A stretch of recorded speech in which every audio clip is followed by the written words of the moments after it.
and just click in there.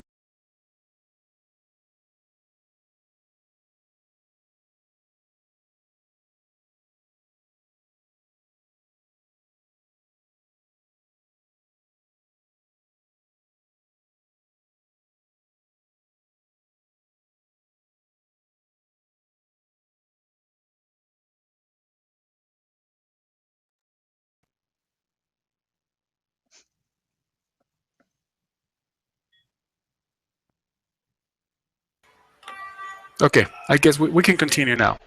Sorry about that. There. Okay, guys, the audience also as well. We had a little glitch here in the broadcast, which has been fixed, so we can continue now with the Q&A from Carolina and from anybody else. Carolina, I'm sorry for the interruption, and Keith as well. So please, we can continue. We were actually finished with the question, right? Yeah, I think you tell me. So. It was your question, so. Yeah. Okay, excellent. Keith, okay, if I may, I'd like to step in. And as I was looking at your material in the book and your conversation, there's something that popped into my mind. And also, I think it's relevant because Carolina's here. It's about the workplace. What I was wondering, Keith, is how would you say that based on the motivation that drove you to write this book, how would you say that relationships at the workplace would be, for example, if this book, and considering the companies like 25 years ago, 50 years ago were way different than they are today in terms of culture-wise, how would you say that relationships at the workplace, where if this book had been written and put out 25 or 50 years ago, how would relationships today at the workplace be?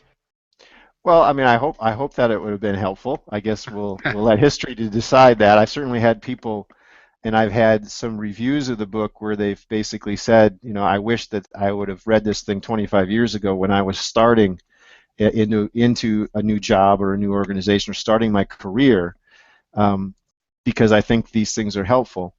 Again, I think even more so than even in the past, relationships matter. Much of the routine work that we do in organizations is now inside computers. You know, it's all part of computer algorithms. The what's left to get accomplished inside organizations are the things that computers can't do. And almost always that is the kinds of things that are complex enough that it requires humans, and more specifically humans and human relationships, to get done.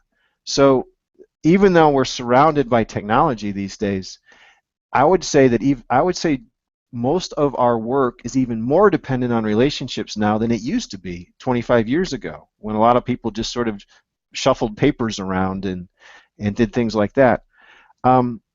I think the other piece too is, as I said before, is that so much of what we do these days, with globalization, with the dynamic economy, with the fact that people often don't stay in the same job for very long, with the massive amount of turnover that most organizations have, either through growth, and you get a lot of new people coming in, or just the normal ups and downs of the economy, we're just around and don't work with the same people for very long. And so we're always finding ourselves in new situations and interacting with people we don't know well. And the better that we can get at that as an organization and as individuals, the more successful we're going to have to be. Because there's a lot of conflict and misunderstandings and things that often happen when strangers, unfamiliar people get together and that initial interaction doesn't go well, or more often it's that interaction never happens. You know, people join the organization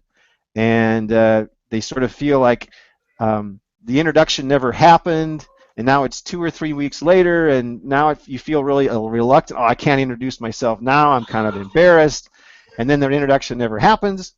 And then as a result, you don't have the richness of the network you need to be successful. And it all often comes down to the relationships. In fact, what I found in my research is a lot of times when new leaders fail, it's often not because they were bad leaders. It was because they were bad newcomers. In other words, they had the leadership skills because, and in fact, they demonstrated they had them in the previous job where they were successful. Otherwise, you wouldn't have hired them. But they didn't have the newcomer skills that it takes to build the relationships they need to truly be the leader they could be. And as a result, I think these kind of basic skills, if you can get better at them, you're going to be a better leader, a better coworker, a better team member. At least I hope so. Okay, excellent, Keith. Thank you so much. And actually, I'd like to, if I may, I'd like to jump into my second question. And I think probably you might find this a little bit relevant or even challenging. I say, well, I don't know. So we're talking about specifically a series of. I tend to be too wordy, so I don't want to sound too wordy, and not just wording my thoughts right now, so I'd be concise. Okay. We're talking about a series of personality traits that make it easier to let's say, to fit in when we're new at a specific situation, or maybe in the workplace or something, and etc. Now, would you say that these the guidelines that you're providing us with in your book and in this talk would apply to both on a face-to-face situation, like when you are actually in the physical, sharing a physical space with someone, or online? Is it different? And if so, what challenges need to be overcome in one or the other in order to actually fit in when you're new? Right. Well, it's an interesting paradox because in many ways the situation is completely different online and completely the same. I think the underlying social dynamics and the things that we do are pretty similar between face-to-face and online. The difference on online is that so much of it is, I mean, obviously you see less of them. There's less cues in terms of reading people's emotions and faces and trying to figure out, do they want the interruption or not. The other challenge online is that oftentimes people have the choice as to whether they respond to you or not. Both, on one hand, that makes it easier to be new online because you can sort of ask your questions, introduce yourself electronically in ways that are maybe less intrusive. But it also means the other person has the option of just ignoring you, and in ways that they can if you're doing it face to face. And that means that you may not build the relationships. I think the other piece is that in most work situations, it's amazing what even one face-to-face meeting will do to build and establish trust, respect, all the things that we come to have. And in fact, most teams, the best companies will ensure that whatever group you're forming, they meet face-to-face, at least at the beginning, and then have really good tools to maintain that interaction. But there is no substitute yet. Our technology hasn't gotten good enough yet for technology to be a complete substitute to the richness that we get in face-to-face conversations. So I guess my long answer to your question is, obviously it depends. But I can tell you that on the research side, there have been lots of people who have studied work dynamics online versus face-to-face, and there's no really clear set of things that are different online than they are face-to-face. It can be more challenging and it can be more advantageous. You can work with people in different time zones and all that kind of stuff, and the richness that comes with chat and video and all that. But the dynamics, the things that cause conflict online aren't necessarily that different than the things that cause conflict in face-to-face relationships. It's just oftentimes more challenging. I totally agree on that, and I wanted to ask something else regarding the same topic. Sometimes we already have an online relationship, and then it comes to the face-to-face interaction. Like, for example, let's say that you'd come visit us Sure. here at Hermosillo or Mexico. Mm-hmm. So we've already have like a comfort zone for our relationship. Do we have to start over somehow if it's like a face-to-face? Like, it's sometimes awkward to know someone you already know online. Right. then you come to that physical interaction. Do we have to like start over? Because now we're outside of our comfort zone. That's right. Well, there's a certain intimacy that comes with face-to-face that you don't get online, right? In some respects, there's a certain safety online in terms of, not only physical safety, but psychological safety Yeah, that comes totally. with your online presence. I think you clearly don't have to start over because all the things you've learned and learned about the other person is still relevant online or face-to-face, except the fact there will be a little bit of an awkwardness because everything Yeah. from you have no idea what they look like and all of a sudden you see them, and that's the Mhm. weirdness that comes with that. Or face-to-face often allows you sometimes to get to know them more socially in ways that you might not have online, face-to-face, that things that you wouldn't talk about via email, but are very easy to talk about face-to-face when you're just chatting, whether it's over lunch or a break during a meeting. So I think the most important part is just simply to accept the fact that it's going to be a little awkward initially, but Yeah. but recognize you're going to pass through that, and within a short period of time, it'll be like you've known them for a lot longer than your face-to-face relationship because all that other stuff you carry with it from your online relationship will still be relevant. Okay. Cool. Thanks. Okay. Carolina, you have another question? Because I do. Okay. Go ahead, Carlos. No, that's fine. That's fine. We'll just play question ping pong. Another question that I had, Keith, is like this, and also it ties into our particular geographic situation because we're in one country, you're in another country. So again, let's go back to the guidelines that you provide us with on your book and in this talk. Would you say that there could be variations in approach when you talk about these guidelines in, let's say, in the U.S. as opposed to Mexico or Argentina or France or any other country in the world? Sure. In other words, what would you say that what could work for you in order to to know what to do when you're new in the U.S.? Would that apply also to other countries and other cultures? And Right. and if not, then what should people do? What should our viewers do? Sure. I mean, it's a great question. And the answer is, of course, there are differences between cultures.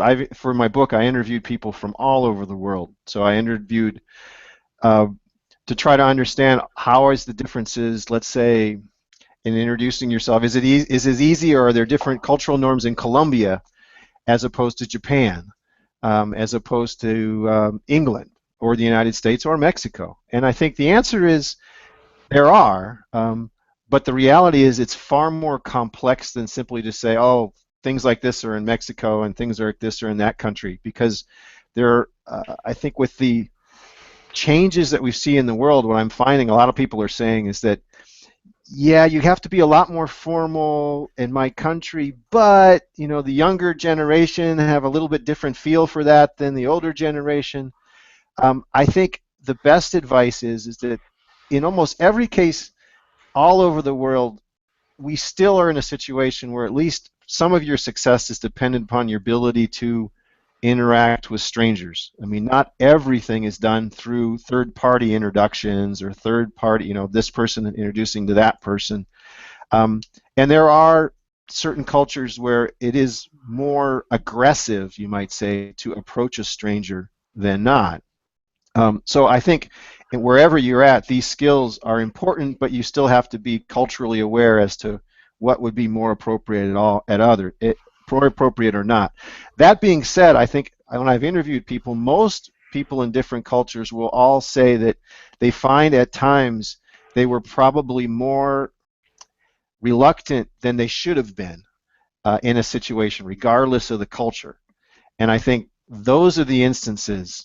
Again, like I said, the level of cultural norms about whether it's appropriate to approach strangers or not, for instance, it varies from culture to culture, but we all have instances where it's okay to do so. And in fact, like I said, our world economy wouldn't even work if we weren't comfortable at least doing some of it. So yeah, the answer is there are differences, but I think these skills are valuable no matter where you are. You're just going to apply them perhaps in different frequencies, so to speak.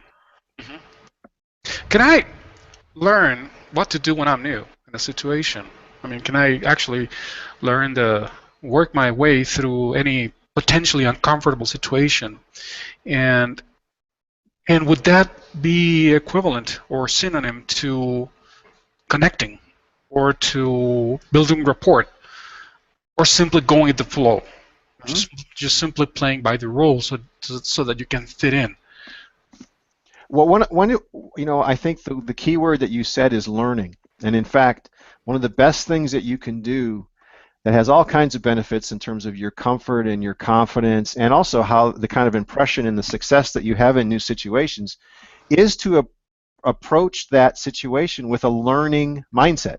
In other words, if you come into a new situation saying, I don't know what's going to happen, but I'm here to learn, there's a number of things that happen. Number one, you're not so worried about your performance, because that's the other mindset, is that you worry about so much about your performance and making mistakes that then you're reluctant and anxious. But if you approach new situations, like you said, as if this is something I'm going to learn, I don't know exactly what's going to happen, but I can respond to it, you tend to be more comfortable, more confident, you're more yourself, and also by asking questions that usually come with taking a learning approach, you also send the right signals to other people about kind of how you value and respect them, which gives a good first impression. So I think that approach is an excellent one to do. I mean, of course, I wrote the book to basically convince everyone that you can get better at this. And I've interviewed people who, let's say in high school and college, were just complete shy. They were totally reluctant to approach anybody. And that through their experiences, they just simply got better at it. And they're now the kind of people where their colleagues and their friends see them as these outgoing, extroverted, friendly people, when 5 years earlier they would have been scared to death to approach people they didn't know and strike up conversation. It's a skill that you can learn. And if you make the commitment to do that and work at it a little bit, you can open up all kinds of possibilities. And you also say that we're hardwired, right? Well, we are. So a lot of it is overcoming that. And it's also overcoming our childhood experiences. If we're the kind of person who got, maybe rejected on the playground, a lot of times the challenge is these days too is that parents are so protective of their kids that parents rarely will put their kids into new situations without them present. And that becomes a problem, because if our kids don't learn how to be newcomers, right? If everything is structured for them and they never are put in situations where they have to be, approaching other people, especially adults, it becomes really hard for them to do that when they get older, because they just don't have any practice in it. Yeah, of course. Finally, well, Carolina, is there anything else you would like to ask Keith?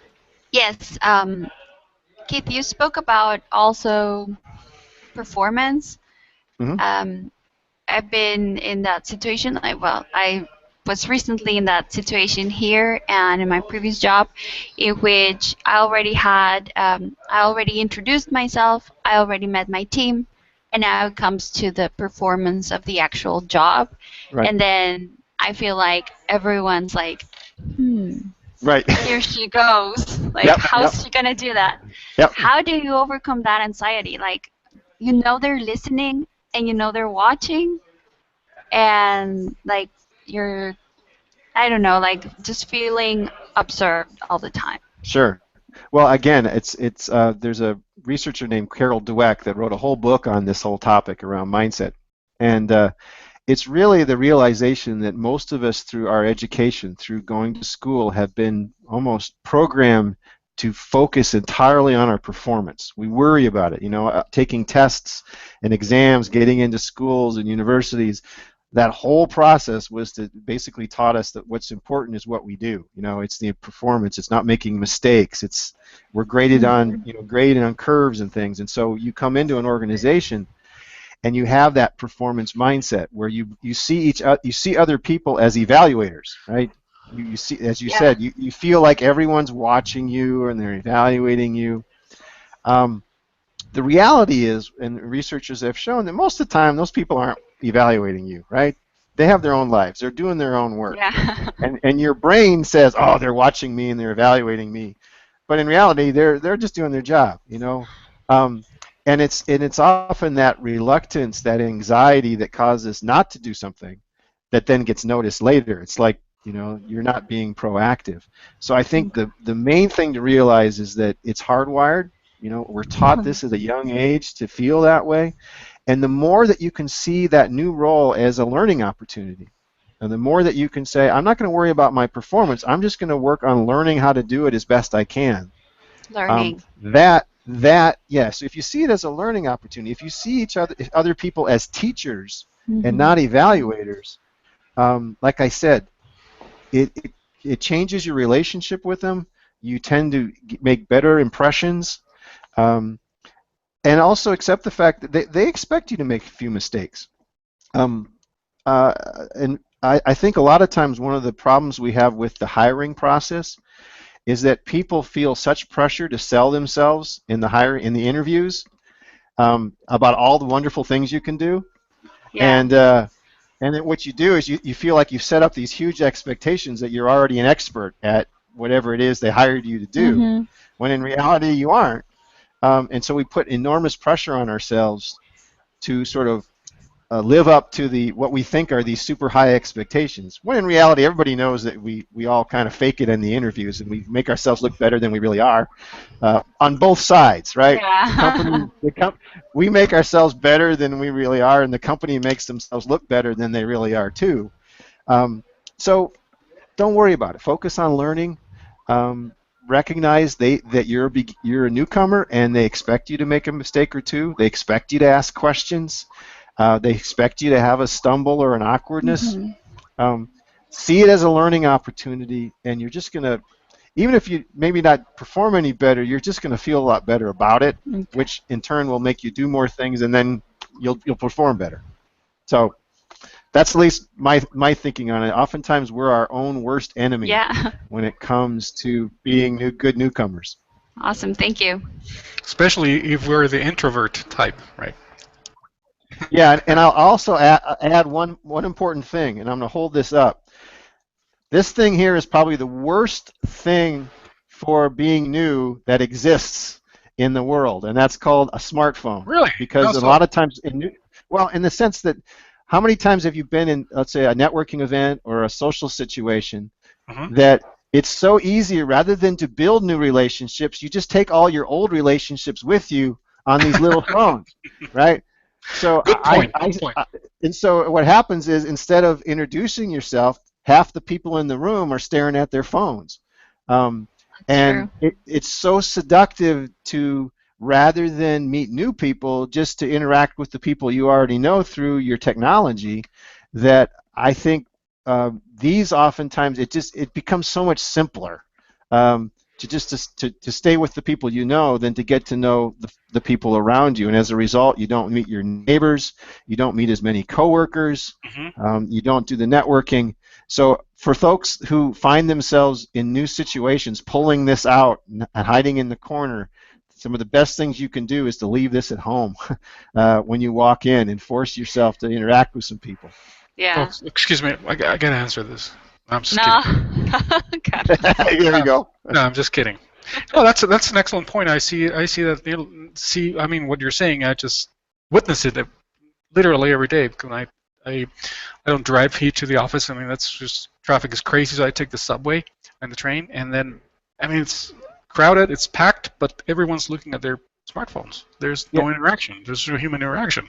So yeah, you're absolutely right. Okay, Keith, we're approaching the final part, the closing part of our broadcast, and one of the things that I would like to ask you is, do you have any kind of, or would you like to share with us any kind of, say, you might have some workshops, some trainings, any other links, any other, basically anything you would like to tout to our audience today? Sure. About what you're doing, about your work. Right, sure. Well, first of all, let me give the obligatory website address here. Let me see Oh, if I of can get this course. right here. Please do. So there is a whenyournew.com There you go. or keithrollag.com. Either one will get you to the book's website. And on that site, not only is there additional information, tell you a little bit about the book, there's a link for you to read the first chapter of the book for free, and that explains sort of what it's all about. So if you're interested in it, please go and check that out. Excellent. Also, on that site, there is links to all kinds of articles that have been written about the book. I've done probably 25 or 30 interviews, a lot of those recorded, so if you have interested in more information about them, those are there as well. I have articles that I've written that are in things like Fast Company and Forbes, Harvard Business Review, Cosmopolitan of all places, which is a Wow. sort of so those are other opportunities, and then of course I have LinkedIn pages. All that stuff can be found through the website. Okay. Like I said, I really appreciate getting an invitation here, and I encourage anybody who might be interested in this kind of topic, take a look at it. The book only probably takes an hour. Probably for somebody who reads English well, typically finishes it in maybe 2 or 3 hours, so it's not very long to read. But I think it provides a lot of information, and I've tried to write this as simply as I can. It's actually so that, you know, even if English is not your first language, I took out all those fancy words so that it could be read without having to look at a dictionary half the time. So hopefully that could be helpful too. So is it on Amazon or not yet? it is on Amazon. It is in Barnes & Noble. For those of you that are, let's say, in the United States and near a Barnes & Noble store, the physical copies are in all the Barnes & Nobles throughout the country. So yeah, you can find it. And also all kinds of different Amazon, and there's a lot of other booksellers around the world that carry it as well. Yeah, and it's the timing is good because Amazon is currently, they just recently started to sell and ship domestically here in Mexico. So yeah. In fact, I know of people who've ordered the book and have had it. In fact, I've even sent the book to Mexico, ordered it through Amazon. To send it to people who I've interviewed as sort of a thank you, and so I know that it's available in pretty fast shipment to Mexico as well. Actually, sorry, Janet, who is another fellow New York Softian, and she's in Chihuahua. She just told me like, hey, I just downloaded for my Kindle like right now. Yep. Yeah. So really? Excellent. Yeah. Perfect. And I worked hard not to have a million pictures, because sometimes on Kindles and that, you know, if it's formatted really strangely, it's really hard to read. But I'll trust me. This book's written so that it's really easy to read on Kindle. Excellent. Well, there you have it, folks. You got the URLs, and you can find it on Amazon. And okay, well, I guess that the last thing for me to say is a big thank you to Keith, and as usual, as ever, to Carolina as well. And Keith, we're going to be in touch because we're sending our speakers some small non-digital tokens of appreciation, which you will get by FedEx or something like that. So we're going to be. I want to thank you for being here, for having shared your view, your knowledge, and your expertise, and of course. If there's anything else you would like to tell, a couple of closing words for our audience, that'll be more than excellent. All right. Well, I have to say, I guess, gracias para permitirme estar aquí. Perfect. Muy bien. Gracias. Slowly but surely. Again, I just want to say thanks for the invitation, and I just wish everybody out there all their best for all the new situations they're facing now or will face in the future. Good luck, and enjoy the ride. And enjoy the ride, I should say. Enjoy the journey. We will, and we're going to be in touch. We're not going to say goodbye, Keith. We're going to be in touch. Again, thank you, Keith. Thank you, Carolina. You make it a grand day, and thanks to our audience as well. All right. Thank you. Take care. Excellent. All right. Thanks.